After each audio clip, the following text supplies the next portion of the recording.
Our Lifetime Achievement recipients are here with me, and I am thrilled to get to ask them a few questions. First of all, congratulations to all three of you. Thank you.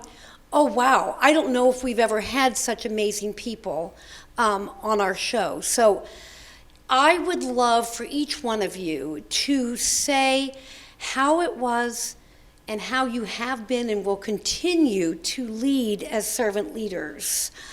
Janie, would you be willing to talk about your leadership style? Of course. Thank you, Lynn. I have been in the field of behavioral health for about a long time, for about 37 years, I think. Before that, I was a pediatric nurse. But I've always had a passion for behavioral health. Started out in addictions treatment and then kind of progressed into suicide prevention and that sort of thing. So I headed a coalition of people from many different walks of life in trying to address the problem of suicide in our area, because it's been a huge one. Yes. And in that realm, we've been able to do a lot of different things, like training people to look for suicide, training people to look for signs of suicide in people, and then what to do about it, because so many times we're afraid to address that. And I think part of my leadership style has been to be pretty laid back, yet trying to direct things in the direction that I want them to go or think they need to go. I've also been involved in a lot of different types of training and employee assistance programs, and have had a lot of opportunities, I think, to impact people's lives, and that I'm very proud of that. I think one of the things I'm most proud of is being a part of the crisis intervention team concept and training for our law officials. We've been doing that for about 10 years. It's really cut down, I think, on people with mental illness being jailed as opposed to getting treatment. And that's one of the things that I'm really most proud of, I think. Awesome. Ken, you've been a teacher, a principal, a coach. Talk to us about how you've led your students and other educators. Well, first of all, education and working with young people has been my passion. I've been doing it for a long time. This would have been 46. I retired with 46 years experience, and then was asked to take over the North Girls program in golf, and for 9 years it's been very successful. My leadership style is basically I'm hardworking, I'm very dedicated, I'm very open, I'm very accessible, I'm visible, always working with young people to do better.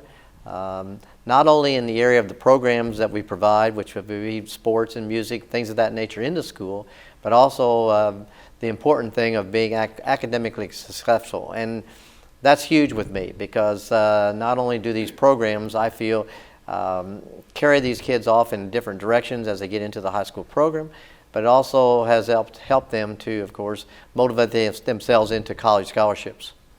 Sandra, oh my gosh, trailblazer, you have created a newspaper, you were monumental in the African American Museum, and in so many different ways led your community. Talk to us about how you did that. What was your servant leadership style? Thank you, Lynn, for having me here. This is a great opportunity to share that I can't take credit. The credit goes to a lot of other people. Sometimes people see in you what you don't know you have, and so they asked you to do things, and I've pretty much have always said yes. But I think one of my strengths that people recognize that I didn't mind writing. I didn't mind taking notes at meetings. I didn't mind writing newsletters, and so that gave me a lot of the spotlight, because I had control of what went on in the meeting. But I have to give credit to people like Dr. Ira Neal, who was the deacon at my church for a long time, and also Lincoln High School. I went to a segregated school, Lincoln High School, historically in Evansville, and all of our teachers always pushed us to do things. Sometimes students don't want to do things, and teachers let it go. But they would push us and make us do things that we didn't. And then we would discover who we really were and pass it on to other people. And I got a lot of that from Carver Community Center, where my peers would elect me to be president of the groups. And so that's the reason why I can't take credit for my style, because a lot of the credit goes to other people. But I've loved presenting what positive, strong strengths that Black people have to the larger community. And so with my nephew, who passed about 5 years ago, DeMarco Hampton, we started the Inner City Reporter, and then we moved from that to Our Times newspaper. And I'm proud to say that we have published Our Times newspaper for 39 years, and we've never missed a copy of the issue. And a lot of credit also goes to corporate America in Evansville, who has supported the newspaper with advertisements all these years, and with the city leadership too. Kelly Kors at Department of Metropolitan Development have always been in our corner. He knows a lot of Black history in Evansville, and so he's helped push a lot of things at the museum, and also on our Lincoln Avenue, where our school is, still stands.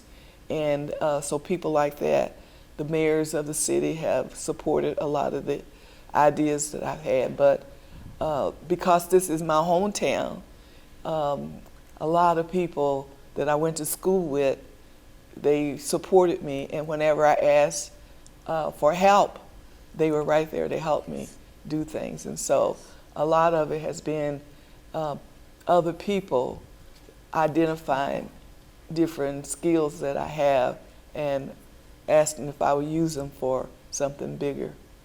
Awesome, awesome. Yeah. If you each could say something to the people watching the celebration of leadership, maybe a sentence or two of either inspiration or encouragement, what would you say to them? Janie, I'm just going to go in the same order, Okay. if you don't mind. I think what I would say is similar somewhat to what Sandra was talking about, and that is find a good mentor, because I know that helped me early in my career when I worked at Welborn Hospital, a name from the past.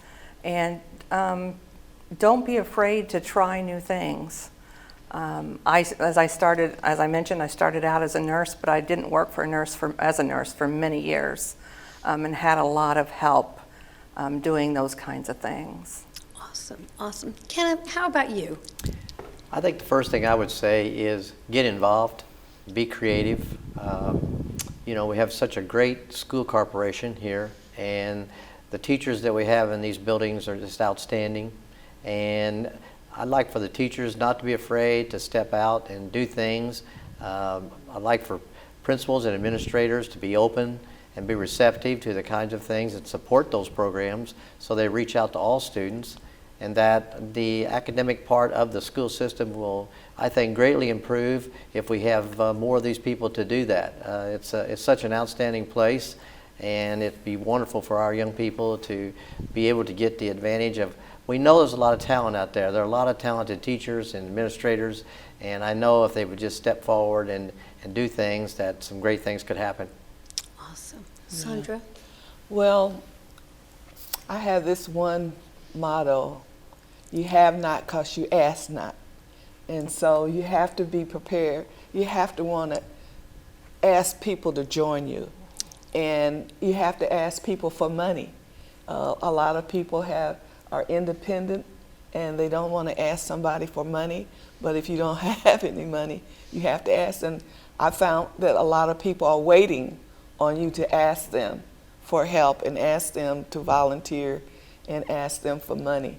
And so that's how I did with the African American Museum. People would say, well, we've never seen a museum in a housing project. And so that's true, they had never seen it. But then I would ask them, just give me $5, and the $5 would make them a part of the vision. of the museum, and you just keep growing that way.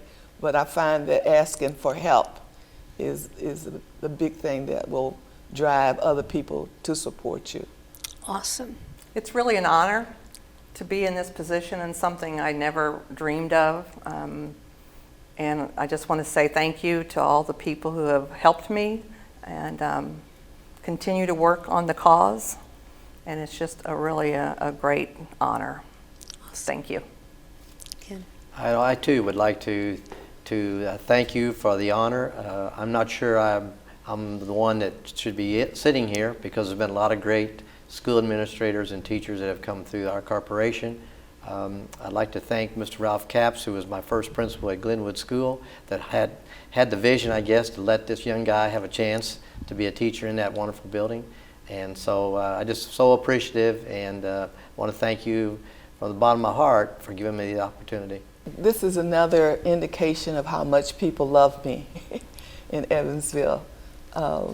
Sometimes you don't think people appreciate you and for all the work you do. Sometimes you think that people just think it's an easy thing to do, and they look at the budget and things like that. But I understand that when somebody nominates you for this type of an award, a Lifetime Achievement Award, to me it's an indication of how much they love you. And I know the people in Evansville love me very much. Oh, that's beautiful.